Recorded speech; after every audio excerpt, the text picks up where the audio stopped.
Hello to you all. This video is about punctuation marks, rules and examples. What to do with this video?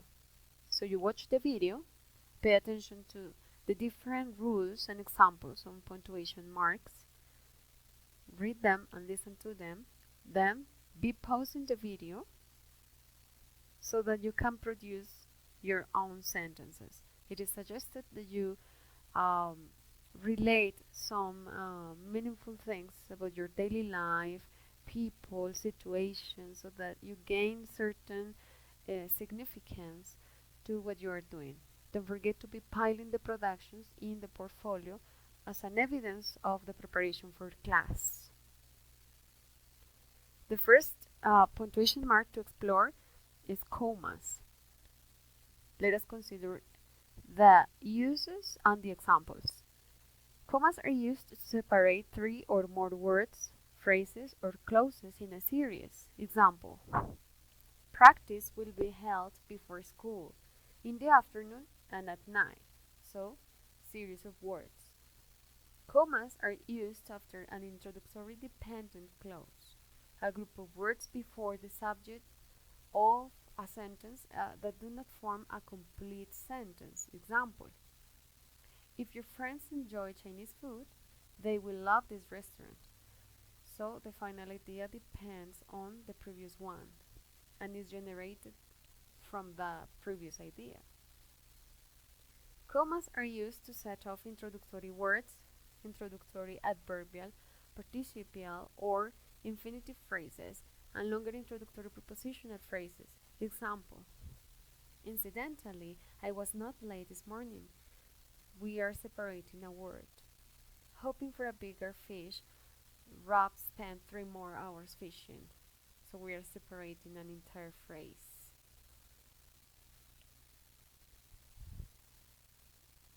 Commas are used between independent clauses joined by a coordinating conjunction. Once again, conjunctions. For, and, nor, but, or, yet, so. Example: my dog had fleas, so we gave him a bath. Here we use so, giving transition to the next idea, but previously we used a comma. Commas set off non-essential phrases or clauses which are not the most important part or clauses of the sentence. For example, the man, I think, had a funny laugh. I think is not necessarily the most important part, but you decided to add that there. It goes in between commas. Commas set off an appositive, a word or phrase that renames a noun. Example: Tanya, comma, Debbie's sister, comma, gave a brilliant speech last night. So just to clarify who Tanya is, Debbie's sister goes in between commas. Next one, end of sentence punctuation. A statement or declarative sentence is followed by a period. Example: RM is the home of Utah Valley State College, and then we finish this with a period. A direct question or interrogative sentence is followed by a question mark, of course. Example: when did you buy a red shirt? Of course, here we have a direct question. WH question, we have the auxiliary verb. The problem is that sometimes we omit the punctuation at the end of the sentence. Next one, do not use a question mark after a declarative sentence that contains an indirect question. Example: Mary wants to know when Joe bought a red shirt. This is not necessarily a question, but the intention is interrogative. Actually, Mary wants to know the time this person bought this shirt. But the structure of the sentence suggests that this is not a question. Though it is an indirect question, it is not necessary to add a punctuation sign at the end or the question mark at the end. An exclamatory sentence is followed by an exclamation point. expressing feelings, adding with certain emotion. Example, what a good movie. So at the end, we need to add the exclamatory or the exclamation point.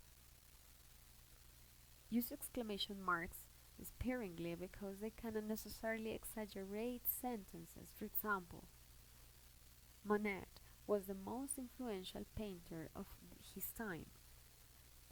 Most of the people may emphasize influential painter. Therefore, an exclamation point is not needed.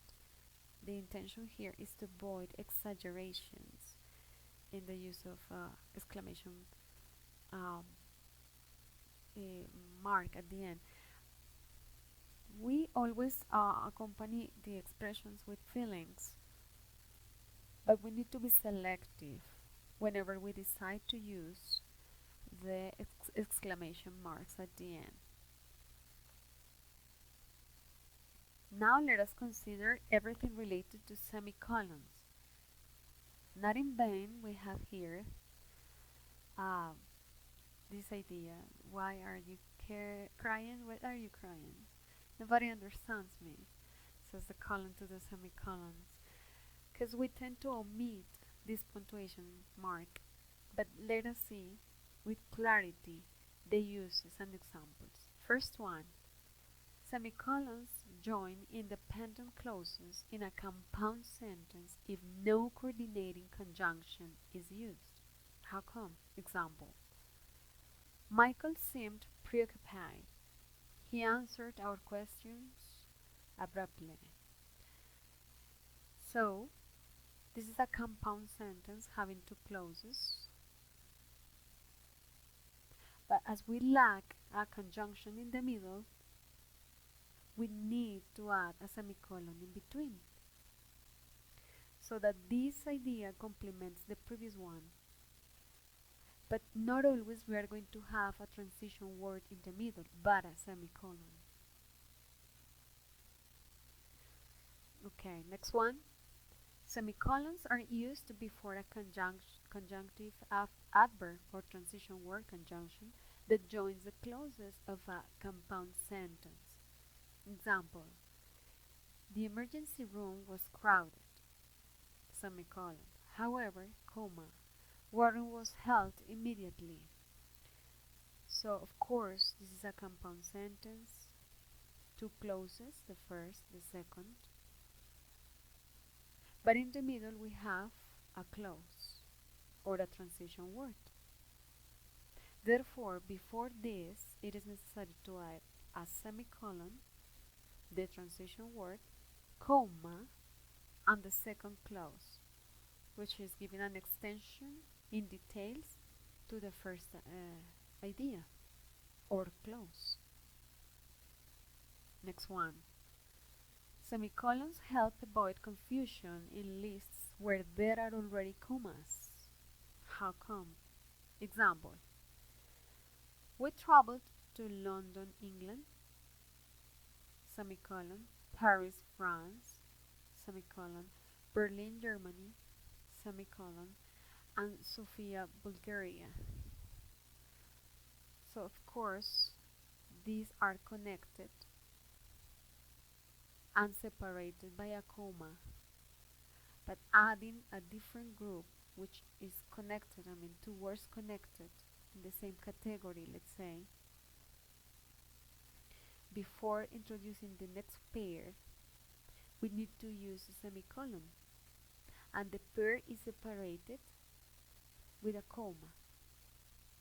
Of course, it's like the reference, the equivalence, the category.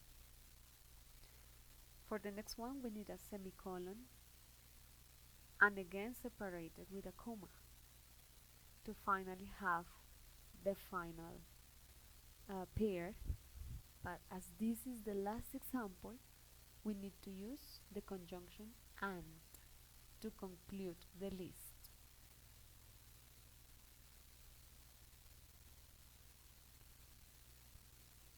Let us consider the colons.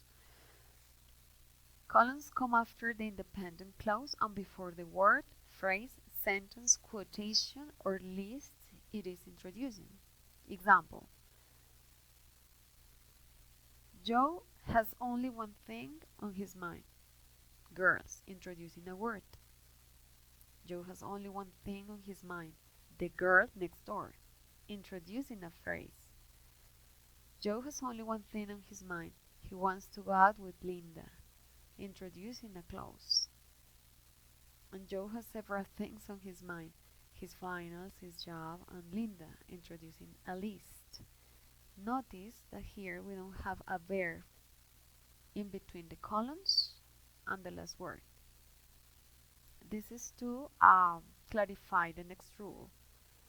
Never use a colon after a verb that directly introduces a list. For example, this is the incorrect form. The things on Joe's mind are finals, work, and Linda. Instead, we must say in the correct form, the things on Joe's mind are finals, work, and Linda. Since we have a verb, which is the verb? This is the verb, are. So as this verb is suggesting a list or introducing a list, 1, 2, 3 things, it is not necessary to add the colons. The opposite thing happens here. We don't have a verb before the colons.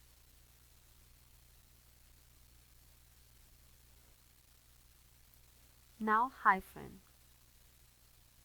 Use hyphens with compound numbers from 21 to 99 and with fractions used as modifiers. Examples: 42 applicants, 2/3 majority.